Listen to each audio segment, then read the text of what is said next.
Kentucky basketball's La Familia team faces off against Louisville's the Ville on Sunday in what is going to be a game with more than just $1 million at stake.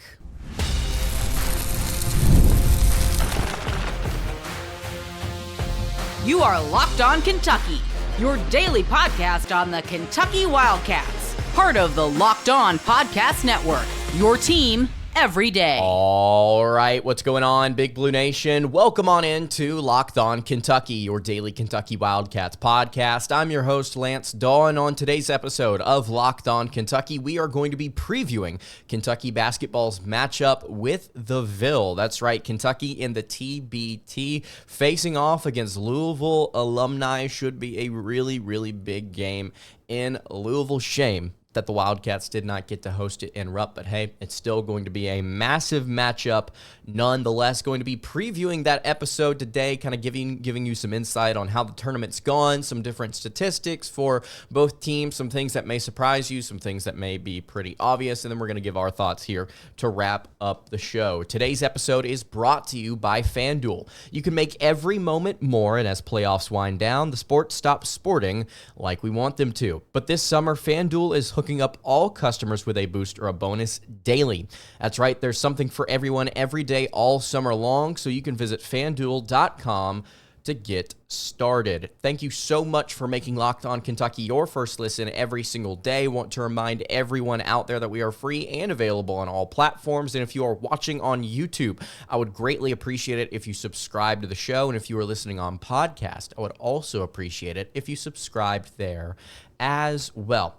All right, let's go ahead and get into it. Kentucky basketball versus the Ville. In case you have not seen the TBT, the basketball tournament, Kentucky's alumni, I should say, is facing off against some former Louisville Cardinals alumni in what is essentially the Elite Eight in this tournament. Now, in case you don't know, in case you have not been following along, the TBT is an annual tournament that's hosted at various sites, and the winner of the tournament gets $1 million that is divvied up among teammates and coaches and the like.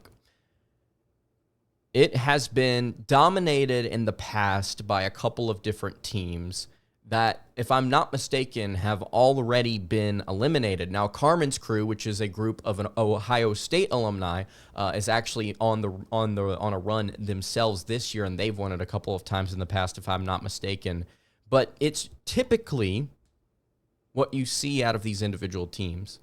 Typically, what you see is a group of college alumni, specifically from one place, with a couple of different strays added on to complete the roster, either former college basketball players that are currently overseas playing hoops, whatever it may be. Kentucky has never put together a team for this, which I find really interesting because of how much Kentucky has across the board on the professional landscape, right? You've got players overseas. You've got players that have retired that are still physically able to go and ball out. You've got guys in the NBA or fringe guys that are would have made the NBA or just got out of the NBA that are still very good players. Kentucky has had the opportunity to put together some really solid rosters in the past. They just haven't done it yet. You see Marshall's alumni. North Texas has had some really good alumni.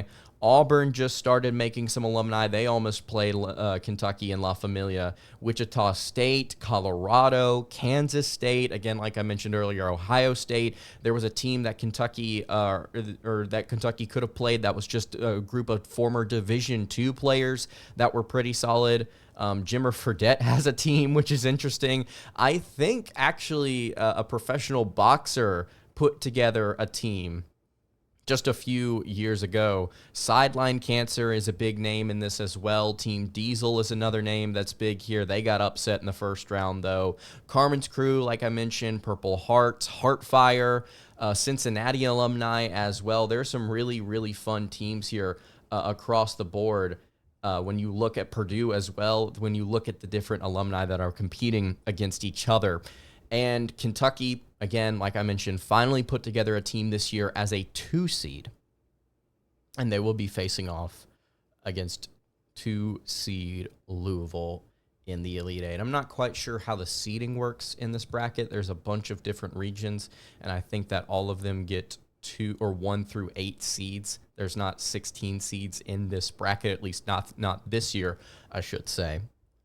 Wildcats have won 3 games, one of them being against the 1 seed in their Lexington region. Heard that they absolutely demolished the Thundering Herd alumni, 95-66 to make it to this game.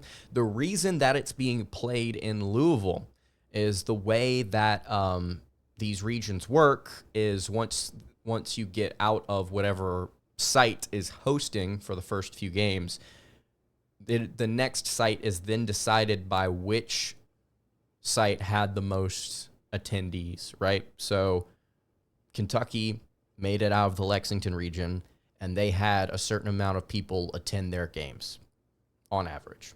Louisville made it out of their region. They had more people on average attend their games, so the next games will be held in Louisville, at least for that portion of the bracket until they advance, and then they go head-to-head against what would be Houston or Colorado's alumni, if I'm not mistaken. So what we're seeing here is Kentucky going to Louisville because they did not have enough people watching the games in person, but at the same time, tickets were not sold out, but almost run through immediately whenever these tickets went on sale. I believe almost 8,000 were sold in like the first hour or something like that. This is going to be a huge event despite it being away from Rupp. I expect there to be a ton of Kentucky fans at this game. I expect this to be an extremely hostile and competitive environment, and Kentucky players and even Coach Tyler Ulis have said themselves just how much they are looking forward to this. Willie Cauley-Stein earlier this week commented about how he has actually been going to play golf in Louisville. He got into it with some different people that he was golfing with, just kind of jawing back and forth about how the game is going to be. It's going to be a very fun contest with a lot of history between these two squads. I want to kind of dive a little bit more into the history that's going on here with this Kentucky roster and what they have against Louisville, as well as kind of preview the team themselves. Before we dive into that, though, I do want to tell you guys about our friends over at eBay Motors. Passion, drive, and patience, what brings home the winning trophy, is also what keeps your ride or die alive. And eBay Motors has everything you need to maintain your vehicle and level it up to peak performance. From superchargers, roof racks, exhaust kits, LED headlights, and more, whether you are into speed, power, or style, eBay Motors has got you covered. With over 122 million parts for your number one ride or die, you will always find exactly what you're looking for. And with eBay Guaranteed Fit, your part is guaranteed to fit your ride every single time or your money back, because with eBay Motors, you are burning rubber, not cash. With all the parts you need at the prices you want, it's easy to turn your car into the MVP and bring home huge wins. You can keep your ride or die alive over at ebaymotors.com. Eligible items only. Exclusions apply. eBay Guaranteed Fit, only available to U.S. customers. All right, continuing along here on the Friday edition of Locked On Kentucky. Lance Dawe hanging out here with you. I really appreciate you guys checking out the show today. If you have not subscribed to the YouTube channel or the podcast feed, I would greatly appreciate it if you did so. Talking about Kentucky basketball's game here versus the Ville. La Familia versus the Ville in the TBT. Like I mentioned, Willie Cauley-Stein said earlier this week, it's going to be a very serious game. This is not going to be a pickup game. It's not going to be lighthearted. It's going to be a very serious contest with more than $1 million at stake. It's not about the money, I think, in this matchup. This is about state pride, and this is about sending a message before the actual season starts. You have 2 new head coaches, Pat Kelsey at Louisville and Mark Pope at Kentucky. Both of these 2 coaches have done an excellent job retooling and creating an entire roster through the transfer portal. Both teams have very good players up and down their roster. Facing off in Rupp later on this year, that game is going to be massive. It's going to be huge. It's also going to be very important that Kentucky does not drop that game. Having some bragging rights, having something to talk about, having something to prove that your alumni can go back and beat the Cards once again, I think would be humongous for momentum and just for something to kind of talk about here as we get closer to the season. It's a big one. This is, if you don't think, if you have not seen the TBT, if you have no idea what's going on, this is a big deal. It's a really big deal right now in the state of Kentucky. Even Cauley-Stein said earlier this week, numbers don't lie, the state is buzzing right now. Ticket sales already surpassing the 10,000 mark. Very, very exciting stuff here for Louisville versus Kentucky. In case you don't know, fun little fact for you, Kentucky's roster, the La Familia roster, is 17-2 against Louisville during their time in college. And I believe KSR put out a phenomenal article breaking down Kentucky's best moments, the alumni's best moments against the Ville. Eric Bledsoe having a really solid game and a huge matchup against Louisville whenever he was a Wildcat. The beginning of Aaron Harrison's run, whenever he caught fire in a Sweet 16 game. That was an excellent matchup between Kentucky and Louisville. Willie Cauley-Stein getting a steal and slam on Montrezl Harrell, who both of these two players will be playing against each other once again in this game. One of my favorite moments in Kentucky basketball history. Tyler Ulis and his huge game against Louisville, 58-50 win, and him going off, the pictures of him with the blood coming down his eye. Some iconic moments here with these Kentucky players against Louisville. It just keeps going and going of all the different history that you see between these two squads. It's going to be fun, man. I keep saying it's going to be really fun. I cannot wait to recap this game for you guys here on Sunday. Let's get into now talking about what La Familia is made up of. We talked a little bit before about the roster, but I want to touch on it again here. Eric Bledsoe, Nate Sestina, Aaron and Andrew Harrison, Willie Cauley-Stein, Kellen Grady is here. James Young finally got to get some things going in the most recent game against Herd That. He went 3 of 8 from beyond the arc, if I'm not mistaken, or he at least hit 3 threes. Brennan Canada is here. Daniel Orton is here as well. And then there is a player who was not originally from Kentucky actually leading the Cats in scoring, a power forward by the name of Kareem Kanter, Keremkantr.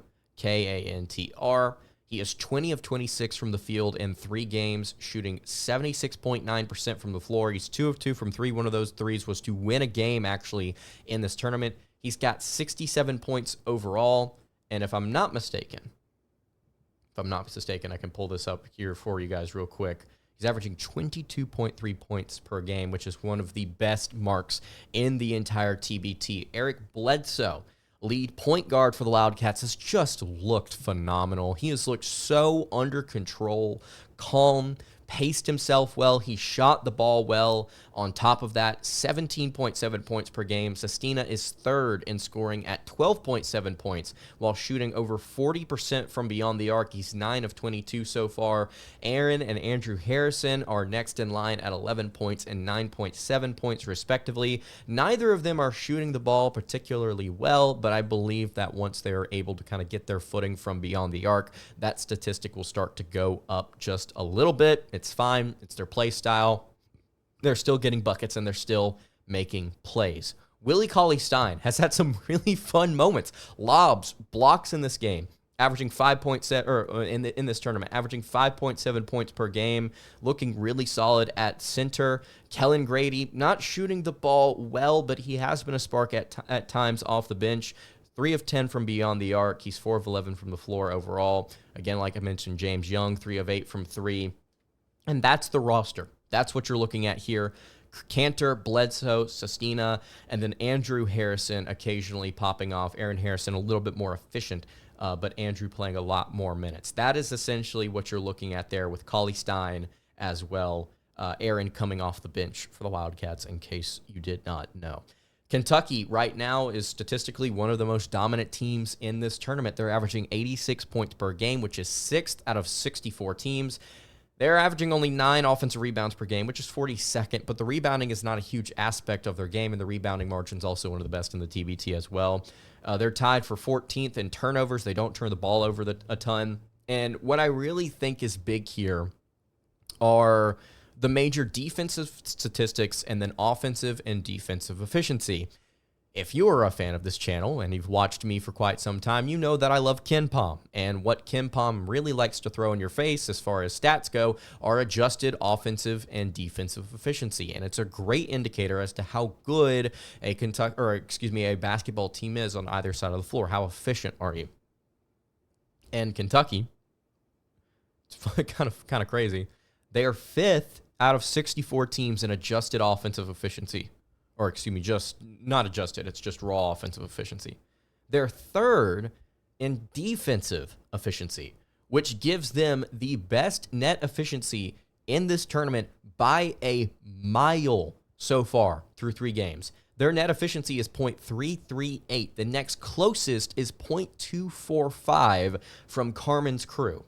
Kentucky, through 3 games, they beat the 305 Ballers, which were a 7 seed, 82-56. They then beat the Knopf, 81-64, and then they drubbed the number 1 seed, 95-66. They've been really good on offense. They've been really good on defense. They've been really fun to watch in transition with a point guard in Bledsoe that has just kind of calmly led the way throughout this. Opponents are shooting 34.9% from the floor, which is 3rd best in the TBT. Every statistic that we've read here has been really solid for the Wildcats. They look really good on paper. They look really good on camera. This team that Kentucky has just constructed for the first time for the TBT could very well make a run for that million. Now, the problem is obviously Louisville standing in the way. And I want to dive into kind of what Louisville's been about, and then we're going to give some final thoughts here. Before I get into that, though, I do want to tell you guys about our friends over at FanDuel. I love sports, and I love them so much, I never want them to stop. But as the playoffs wind down, we get fewer games, and the sports aren't sportsing like we want them to. But FanDuel lets me keep the sports going whenever I want, and all I have to do is open up the app and dream up bets anytime I'm in the mood. And this summer, FanDuel is hooking up all customers with a boost or a bonus daily. That's right, there's something for everyone every day all summer long. So head over to FanDuel.com and start making the most out of your summer. That is FanDuel, an official sports betting partner of Major League Baseball. All right, wrapping up the Friday edition of Locked On Kentucky. Lance Dawe hanging out here with you. Let's go over to the Ville and break down some of their leaders here and kind of give some final thoughts on the matchup. Louisville has not, they've not struggle bust their way to this point, but they have had some much closer contests than the Kentucky Wildcats have. Nevertheless, their statistics still aren't poor. They're averaging 77 points per game while shooting almost 48% from the floor. Their shooting from 3 is just simply not good at 32.9%. They're also struggling from the charity stripe, and they don't rebound the ball as effectively as Kentucky. They're actually up 3 or 4 rebounds underneath the Cats, but they have been able to gut some things out, and they distribute the ball pretty well. David Johnson has been the leader so far, 16.7 points per game. Montrezl Harrell, who I mentioned earlier, averaging 13, as well as Russ Smith, who is averaging 13 as well. Chris Jones at 12.7. Nick Mayo at 7 points per game. If you want to look at some of the better shooters here, Chris Jones shooting 44% from beyond the arc. David Johnson is taking the most three-pointers out of anybody on the roster, 7 of 22 from beyond the arc. That's 31.8%. And just based on the looks of it, they are not shooting the basketball from beyond the arc nearly as much. Nearly as much as Kentucky is.